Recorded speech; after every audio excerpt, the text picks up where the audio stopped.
August 16th, 1777.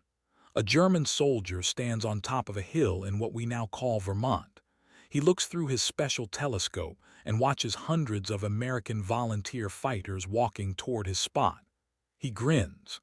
These farm workers and store owners are exactly what he thought they would be. Messy, badly armed, no danger to his trained Hessian soldiers.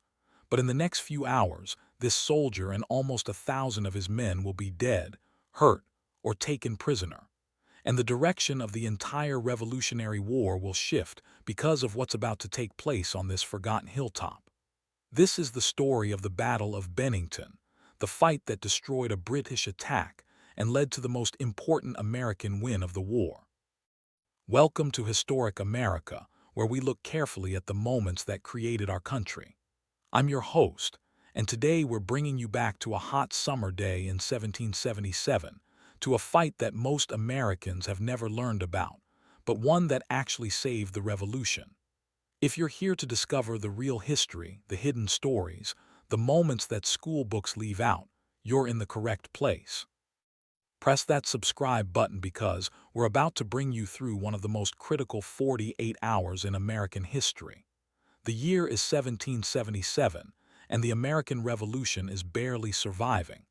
The Declaration of Independence was written just over a year earlier, but the hope of freedom is becoming a nightmare. The year before, 1776, had finished in failure for George Washington's army. Forced out of New York City, running away across New Jersey, the Continental Army looked close to total failure. Washington's bold Christmas night strike on Trenton and the next victory at Princeton saved the army from falling apart, but just barely.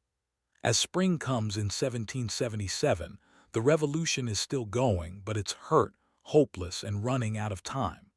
The British have a strategy, and it's a smart one. It's been created in London by Lord George German, the Secretary of State for the Colonies, and it's built to end this rebellion once and for all. The plan is simple and elegant. Split the colonies in two. The British have found the weak spot in American land.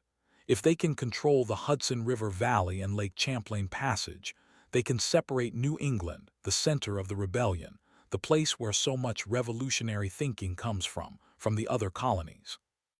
Cut off New England, keep it alone, surround it, and the rebellion will die. To carry out this plan, the British are starting a three-part attack. General John Bergen, called Gentleman Johnny by his soldiers, is leading a huge army south from Canada down the Lake Champlain path heading toward Albany, New York. At the same time, General William Howe is expected to march north from New York City up the Hudson River. Lieutenant Colonel Barry St. Ledger is pushing east from Lake Ontario through the Mohawk Valley. If these three armies meet at Albany, they'll control the whole Hudson River Valley. New England will be separated from the other colonies. The British can then focus all their attention on destroying the trapped rebels in Massachusetts, Connecticut, Rhode Island, and New Hampshire. It's a good war plan, and if it succeeds, the revolution is over. Bergen's army is the main part of this operation, and it's impressive, almost too strong to fight. He has over 7,000 soldiers, and they're not just any soldiers. He has expert British regular soldiers, the famous red coats who have taken over half the world for King George. He has battle-tested German-hired soldiers called Hessians, professional fighters rented from the German princes by the British government. These Hessians have a scary reputation, organized, well-trained, and completely merciless in fighting. Bergen also has Canadian helper troops who know the land and Native American fighters who can travel through the forests like spirits. They have big guns, 42 cannons of different sizes, from small 3-pounders to large attack guns. They have supplies, wagons, boats, everything a professional army requires.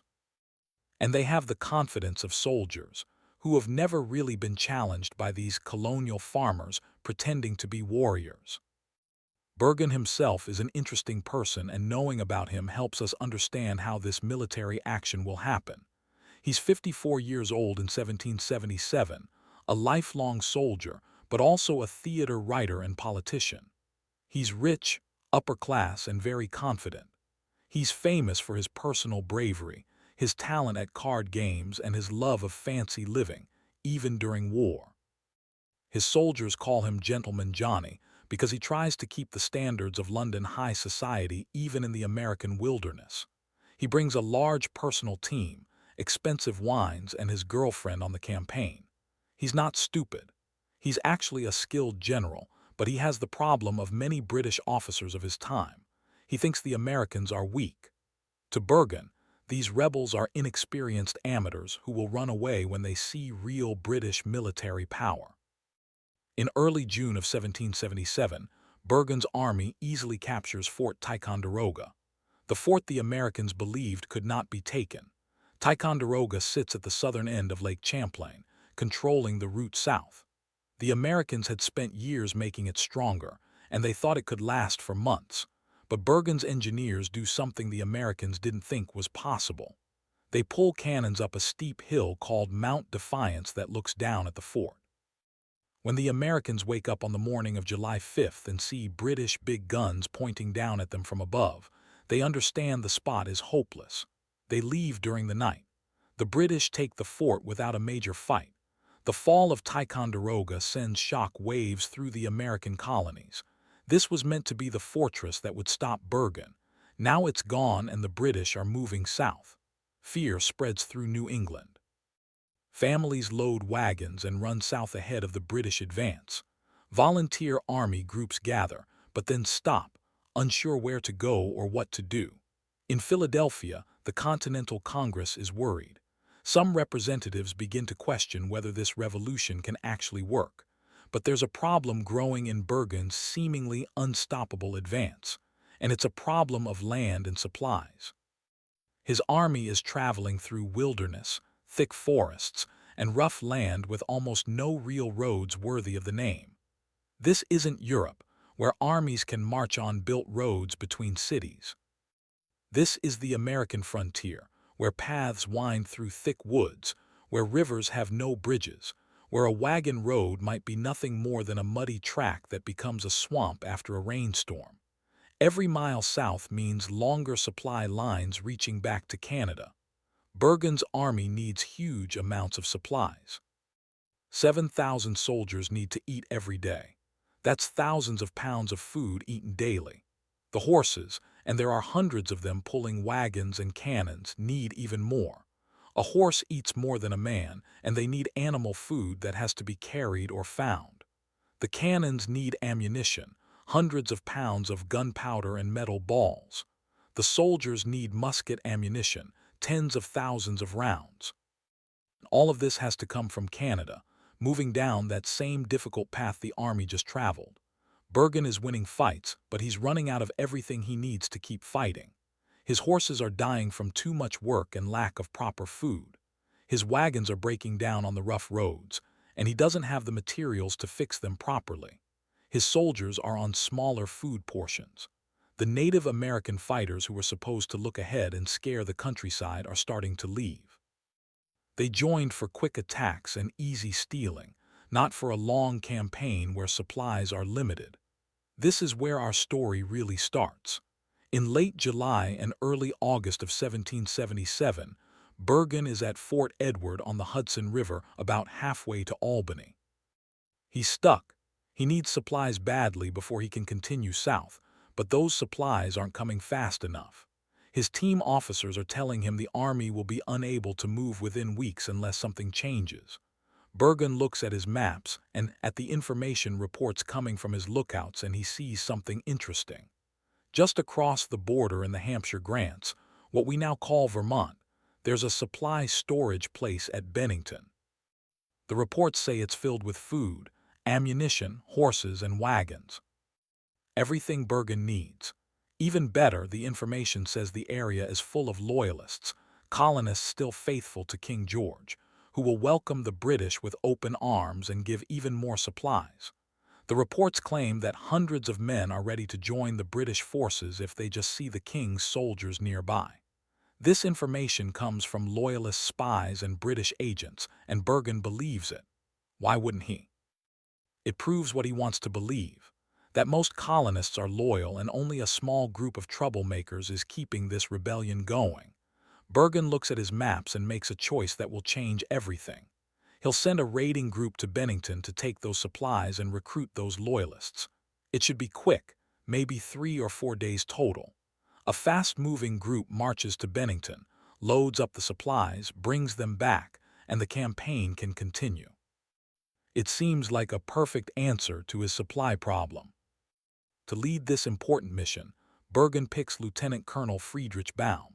Baum is a Hessian officer, a professional soldier from the German state of Brunswick. The Hessians are hired soldiers rented to the British by their German princes who need money, and they have a reputation as scary warriors. They're the scary monsters of the American Revolution. Stories spread in the colonies about Hessian cruelty, about how they show no mercy, about how they're giant men who feel no pain. Most of this is false stories, but some is based on truth. The Hessians are tough, organized, and they didn't come to America to be gentle. Baum is 53 years old, a veteran of European wars, a capable officer who spent his entire adult life in uniform. He's careful, cautious, and follows orders exactly. But Baum has one big problem that will prove deadly. He doesn't speak English, not a single word. He speaks German and probably some French, the language of European officers, but no English at all. In a campaign where information and communication are critical, where understanding what the local people are saying can mean the difference between life and death, Baum will be working blind. His orders have to be translated. His reports have to be written through translators, and he can't talk directly with his British officers or understand what the Americans around him are saying. This language problem is about to become a death sentence for his command. Baum has about 800 soldiers under his command, a mixed group that shows the complexity of Bergen's army. The main part of his force is about 370 German dragoons from the Brunswick Dragoon Regiment. The dragoons are technically cavalry, elite mounted soldiers, but there's a problem that would be funny if it wasn't so serious. They have no horses. These are supposed to be mounted soldiers trained to fight on horseback, but the British shipping couldn't bring enough horses across the Atlantic. The difficulty of moving horses across the ocean in the 1700s is nearly impossible. Most horses die during the trip, so these dragoons are walking, marching in heavy cavalry boots and carrying swords designed for fighting on horseback. They look impressive in their tall brass helmets and blue coats with red trim. They're heavy boots that come up past the knee, but they're not exactly suited for fast movement through American forests. They're horsemen without horses, walking through land that demands light infantry skills they don't have. Baum's force also includes about 90 British light infantry and sharpshooters, professional soldiers who are actually suited for this kind of work. He has about 50 of Queen's loyal rangers, loyalist soldiers, Americans who stayed faithful to the king and joined British service. He has about 50 Canadians and around 50 Native American warriors from different tribes. And he has 2 light 3-pound cannons, small but still powerful big guns that can tear through infantry groups. On August 11th, Baum's expedition leaves the main British army at Fort Miller on the Hudson River. They're heading east toward Bennington, about 30 miles away.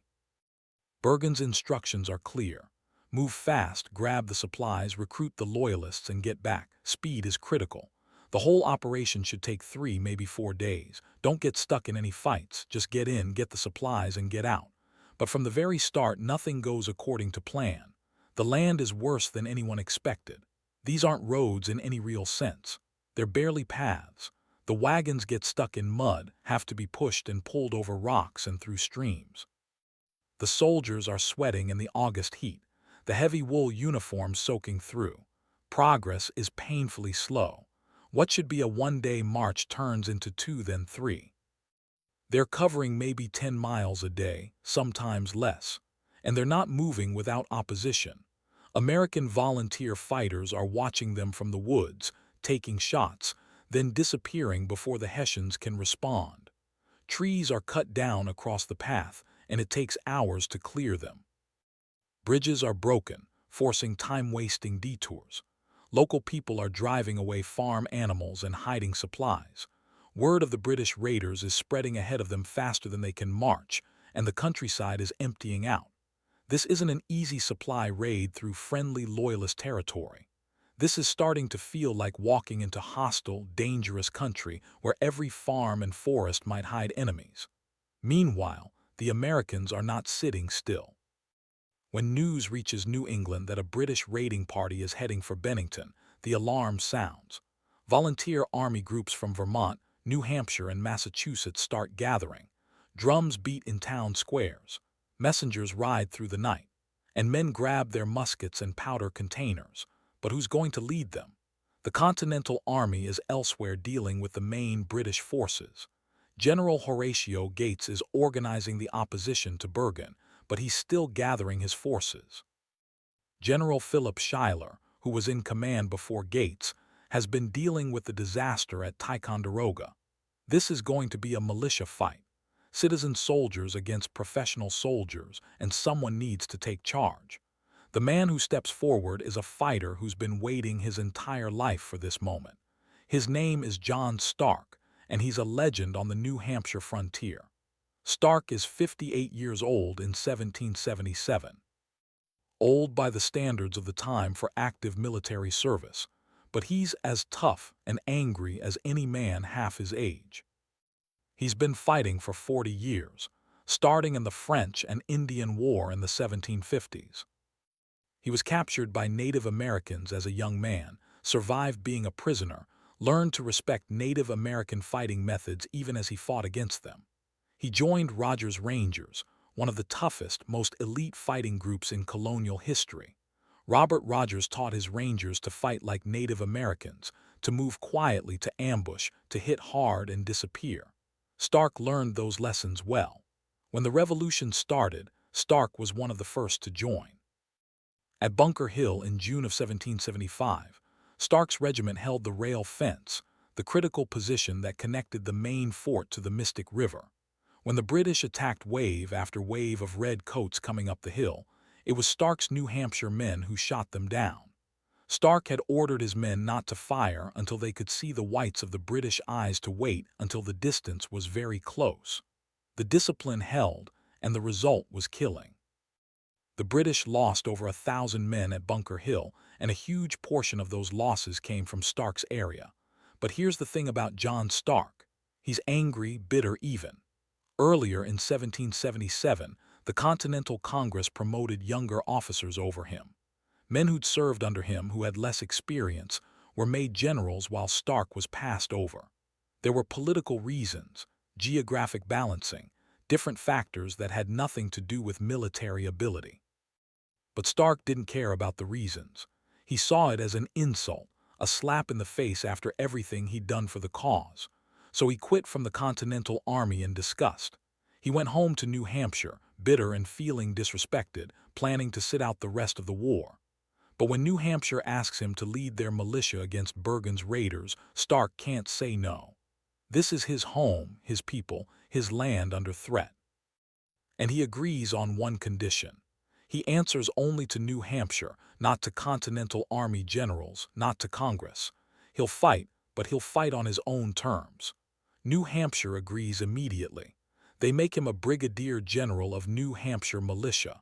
And suddenly, Stark has command of about 1,500 New Hampshire men. This force is completely independent, answering to no one but Stark and the New Hampshire government.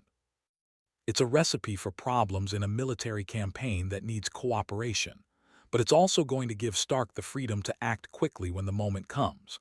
Stark moves his men toward Bennington with surprising speed.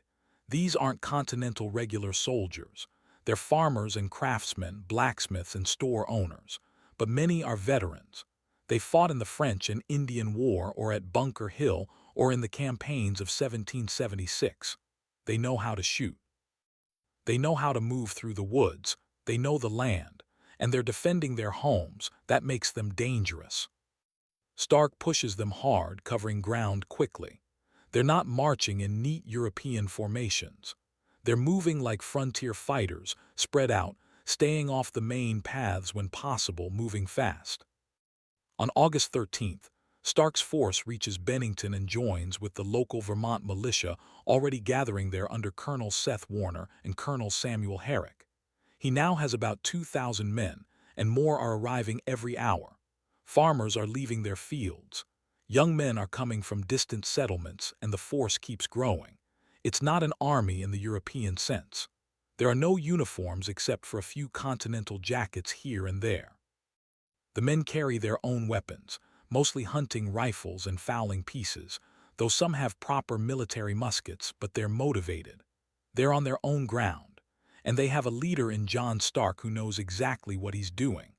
On August 14th, Stark gets word that Baum's raiders are getting close. Lookouts report a large force of Hessians and British just a few miles northwest of Bennington, moving slowly along the road.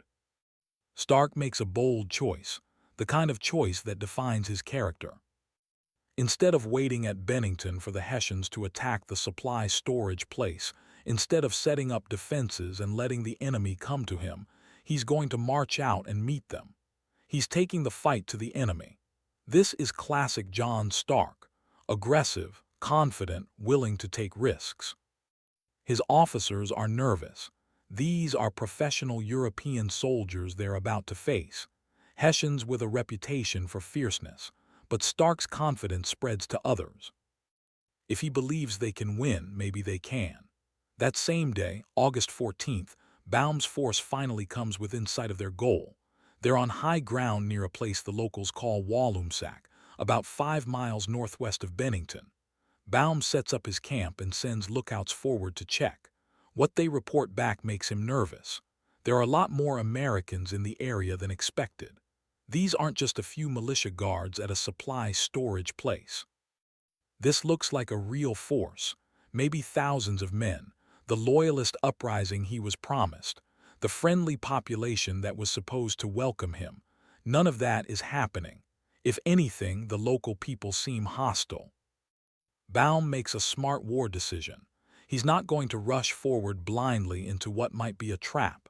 Instead, he's going to strengthen his position and wait for help. He sends a message back to Bergen explaining the situation. More Americans than expected, possibly several thousand, need support before moving forward. Then he starts digging in. His men build a defensive position on a hill, looking over the Walloomsac River. It's not a fort exactly, but it's strong. They cut down trees and build but Morgan breastworks, had spent months building trust and understanding with these men. They had faith in their commander's tactical judgment, and crucially, they understood their role in the larger plan. The Continental officers maintained discipline even as they conducted a fighting withdrawal, keeping their men in formation and continuing to return fire as they moved. Instead of panicking, the Continental line conducted one of the most difficult military maneuvers, Pasala, fighting withdrawal under fire. They maintained their formation, continued to engage the enemy, and moved backward in good order, while Kuwait British soldiers pressed forward eagerly in what they thought was pursuit of a beaten foe to the British. This looked like the final confirmation of victory. The Continental line was finally breaking. Just as the militia had broken before them, Tarleton ordered a general advance, calling on his men to press forward and complete the destruction of American resistance. His exhausted soldiers, sensing triumph at last, pushed forward in pursuit of what they believed were fleeing Americans. This was exactly what Morgan had been waiting for throughout the entire engagement. As the British line became disordered and extended in their eager pursuit, he sprang the trap that he had been preparing from the moment he chose to fight at COWPENS. His signal. 3 things happened simultaneously with devastating effect. First, the retreating Continental line suddenly turned about and delivered a point-blank volley into the pursuing British soldiers. The range was so close that the musket balls tore through multiple ranks.